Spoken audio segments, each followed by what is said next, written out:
इथं स्ट्रॉबेरी शेती करतोय आणि ती स्ट्रॉबेरी शेती पूर्णतः ऑर्गॅनिक आहे, कोणतेही केमिकल न यूज करता. आज मला स्ट्रॉबेरी शेतीत 15 वर्ष झालेली आहे. स्ट्रॉबेरी मी लागवड चालू केली. पण याचं असं आहे की ह्याचं जे मेन प्लॅन्ट आहे, मदर प्लॅन्ट, तो बाहेरच्या देशातून येतो आहे, कॅलिफोर्निया इटलीमधून येतो आहे. आपल्या इथे इंडियात बनत नसल्यामुळं आणि त्यांचा जो येणारा प्लॅन्ट कधी काही ओरिजिनल प्लॅन्ट पण ते देत नाही. त्याच्यामुळं रोग वाढणे किंवा ते प्लॅन्ट खराब होणे ह्याच्या समस्या भरपूर होत्या. त्यांचा प्लॅन्ट आता जूनमध्ये तो एजंट थ्रूच आम्हाला त्यांचा प्लॅन्ट मिळतो. कधी 100% प्लॅन्टचे पैसे घेऊन पण 70%च प्लॅन्ट आम्हाला उपयोगी पडतात. 30% प्लॅन्ट तर खराब होतात, तरी पण त्यांना 100% आपल्याला पैसे द्यावेच लागतात. तर ह्याच्यासाठी जर आपल्याकडनं काय झालं की आपल्या इथं इंडियात प्लॅन्ट बनला पाहिजे. महत्त्वाची इंडियात जर आपला हा मदर प्लॅन्ट बनला, त्यांचा जर प्लॅन्ट नसेल तर उत्पादन बी चांगलं मिळत आणि हे जे 100-70% जे खराब होणारे प्लॅन्ट आहेत त्याचा बी कुठंतरी हे होईल. आता इथं लागवड होते आपलं ऑर्गॅनिकमध्ये, आपलं ऑक्टोबरमध्ये लागवड होते. त्यांचा मेन प्लॅन्ट येतो जूनमध्ये आणि त्याच्या रनर्सपासून आपण आपले प्लॅन्ट बनवतो आहे.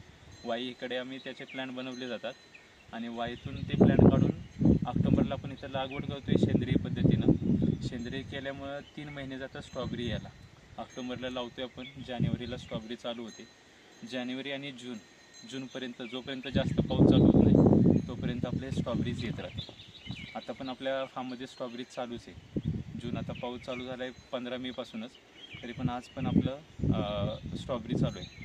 आपण बऱ्याचशा व्हेजिटेबल जे आता इथं येणारे पर्यटन महाबळेश्वर असल्यामुळे बाहेरचे पर्यटक येतात आणि त्यांना ज्या लागणाऱ्या व्हेजिटेबल्स आहेत, जसं exotic vegetable, broccoli, cabbage, cauliflower, ह्याची पण शेती आपण करतो इथं. आता सीझन नसल्यामुळे आपल्याकडे आता काहीच नाही, आता फक्त स्ट्रॉबेरी चालू आहे. बाकी भाज्यांचा तर सीझन संपलेला आहे आणि ऑर्गॅनिकमध्ये चांगला प्रतिसाद आहे.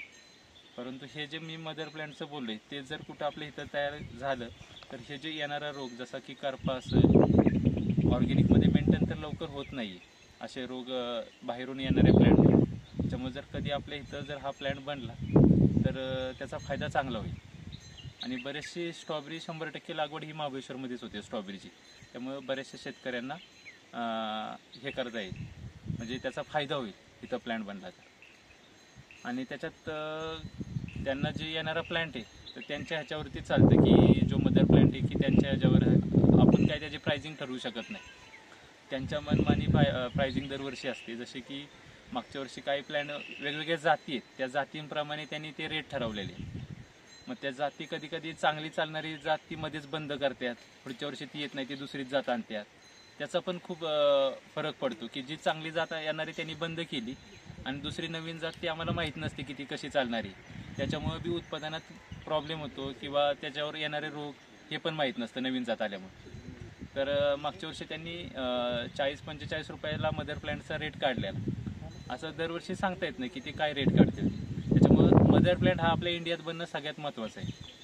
आणि तुम्ही ज्या आमच्या आता मी तुम्हाला सांगितलेल्या त्या बऱ्यापैकी समस्या समजून घेतल्या, जसं की बारामती, KVK आणि बोरगाव ह्यांनी जे आमच्या समस्या आता समजून घेतल्यात त्याच्यावरती तुम्ही हे केलं तर खूप आभार मानतो मी तुमचा. आणि त्याच्याबद्दल जर तुम्ही काही पुढं आम्हाला हे केलं मदर प्लॅन्टसाठी